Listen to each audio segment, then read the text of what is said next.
All right, everybody, what is going on? Good afternoon. Hope you guys are doing well, and it's time we start another series on this channel. Another video series because we're in July, not a lot going on, and we got to find a way to fill the space. Not going to be a lot of news over the next month, so we're going to make our own entertainment. And this series is going to be all about predictions. We're going to be predicting what players and I guess you could say position groups on the Seattle Seahawks are going to do in 2026. So I put together a series of charts where I project out my predictions for what these various position groups are going to do statistically for the 2026 Seattle Seahawks. So this video is sponsored by Prize Picks. We're going to start with quarterback. We're going to start with the passers, I guess you could say. But really, this one's all about one player in particular, maybe the most important player, just because he is the quarterback, Sam Darnold. But we're going to talk a little bit about the other quarterbacks as well, just so I can put my own spin on things. And let's think about the circumstances surrounding Sam Darnold right now. I think the number one thing is he's got to be feeling pretty comfortable about himself right now. I imagine that in previous seasons, Sam Darnold probably felt a little bit tight, probably felt a little bit unsure of himself. He was a very high draft pick to start his career, and he found nothing but inconsistency and mostly failure early in his career. The Jets, the Panthers, the Niners, where he didn't even win the starting job. It was tough going for him, and I imagine that it was tough for him mentally at some points. And even last year, when he had that really good year with the Minnesota Vikings, the fact that they decided to let him go in free agency and allow him to sign with another team probably made him feel not so great about where his career was at that point. He was just joining his fifth NFL team, and he was still under 30 years old. But now he's a Super Bowl champion. He's a back-to-back Pro Bowler. He's had 2 good seasons in a row. I imagine that he's feeling pretty strongly about himself at this point in time. I imagine that Darnold's probably got a confidence about him that may allow him to play a little bit better than he has over the last couple of years.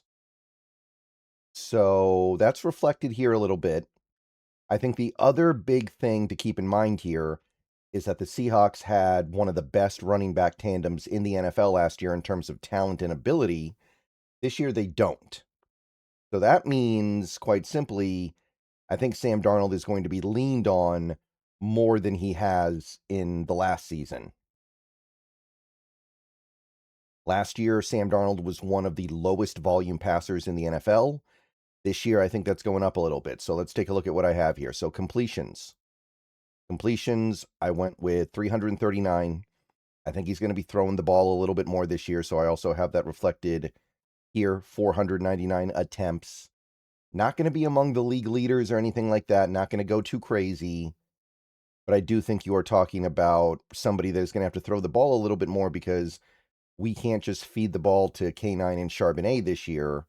Price is a rookie, Halani's more of a third down back, and maybe Charbonnet gets back sooner than we think, but he still probably won't be 100% himself.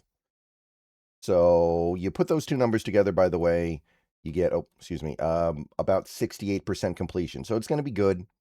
He's going to be a perfectly fine quarterback, and the increase in volume isn't going to hurt him. If you like sports, then the best way to make them even better and more exciting is using the Prize Picks app, where it always feels good to be right. Prize Picks makes daily fantasy simple. Just pick more or less on your favorite players and build lineups with a few taps. Whatever sport you're into, and obviously we are now firmly into the NFL offseason, so we're all about baseball. We got some basketball, we got some hockey, whatever it is you like. Prize Picks gives you a fun way to stay locked in while you're watching. Definitely make sure to use the promo code HMA. Prize Picks is hooking up users with $50 in lineups after you play your first $5 lineup. If you use that promo code, that is HMA. I've had a great time on Prize Picks so far, so definitely get on over to it, check it out, and make sure to get your lineups. And don't forget about Team Picks, where you can pick winners, spreads, and totals on any major game. So download the app now, use HMA, and get on over to Prize Picks, where it always feels good to be right. And remember, always gamble responsibly. Now, the other thing to keep in mind with Sam Darnold this year, when you're talking about what you think he's going to do, Sam Darnold has better weapons this year than he did last year. This year, he's going to have a full season of Rashid Shaheed instead of just a half. And remember, Shaheed's going to be a lot better because last year Shaheed only played the immediate season with Darnold. He didn't have the offseason. He didn't have training camp. So that's better.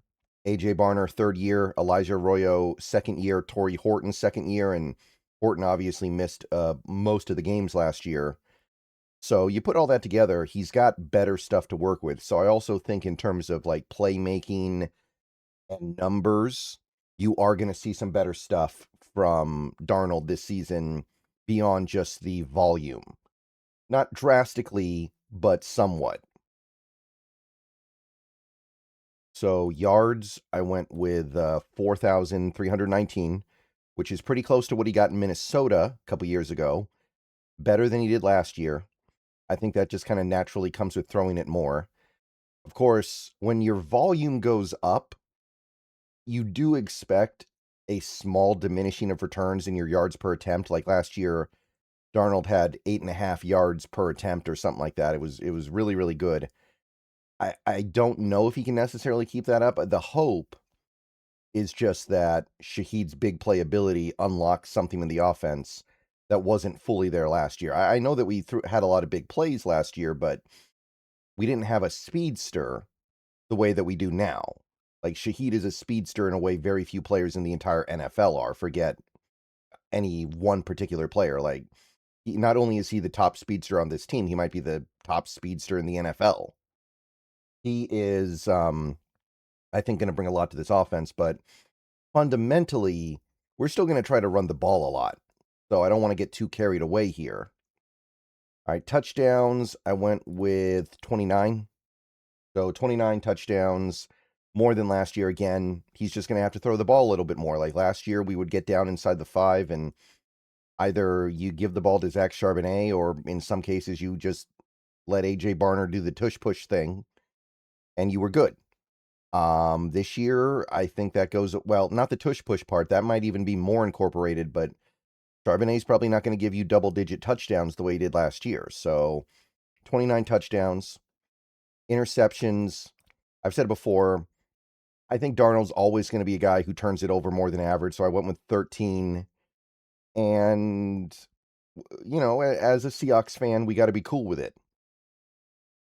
Interceptions, turnovers don't have to be the end of the world. They can be, but if the quarterback is playing well outside of the turnovers, they can make up for it pretty easily. So I don't think it'll be as bad as last year, just because last year he led the league in turnovers.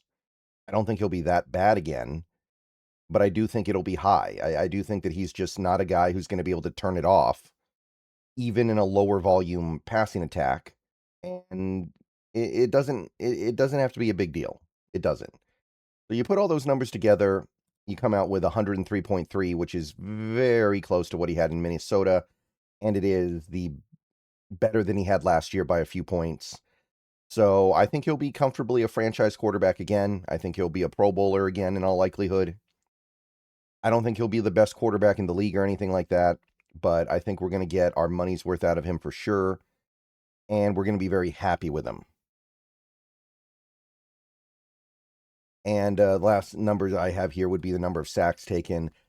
He'll drop back more, so he's going to get sacked more because of that. But the offensive line should be better because of continuity. But I don't know about our blitz pickup ability from the backfield, because we're going to be giving a lot of action to Jadarian Price, who not a very good blocker in college. So a couple different things working up and down here. I went with 29, still a pretty manageable amount. So you're talking about less than 2 sacks a game, probably around 1 turnover a game, and he'll continue to be the good quarterback that he was last year. So that's what I think. Those are my predictions for Darnold in 2026. Drew Lock, I don't really have a lot here. There's no reason to project Sam Darnold to get injured, really, because he didn't get injured last year. and he didn't get injured the year before. But I do think he'll get in a little bit at the end of blowouts one way or the other. So Drew Lock, 3 completions, 4 attempts, so that's 75 yards, 18, no touchdowns, no interceptions. That comes out to an 83.3, and no sacks. So there's not really a lot to say there. It doesn't mean anything. It just means he got in at the tail end of some blowouts and handed the ball off a bunch and got to throw the ball a couple times for fun. I did put Milrow here, but I don't think he'll throw the ball. I do think he'll play a little bit, just kind of a feeling I have. I do think he'll get on the field, but when he gets the ball, I imagine he's mostly going to be running it or handing it off. I don't think he's going to throw it. So we're going to go with that. And your totals are going to be these. Pretty strong, a little bit better than last year, more volume than last year. But overall, I do think that when you put all these numbers together, you are talking about a better product than what we had in 2025. And hopefully that means we get equal or better results. Hard to project at this point in time. But look, if Sam Darnold plays at this level, I imagine that we're going to be pretty excited to give him that contract extension at the end of the year. I imagine that we're going to feel okay about giving him $50 million a year if that's what he wants, because this is a very good quarterback. Maybe he's not Josh Allen or Patrick Mahomes, but he can clearly play at a high level and you can clearly win with him. So if these are the numbers he puts up, then there's not going to be much anybody can say. I don't know if there's much anybody can say right now. Yeah, I guess the turnovers, but again, that's just something you got to live with, and you can live with it. Like, it's a choice as a fan. You can decide you find turnovers unacceptable, or you can decide that there's something that are just part of the package. All right, see you guys later. Go Hawks. Let me know what you think. Those are my passer predictions for the 2026 Seahawks.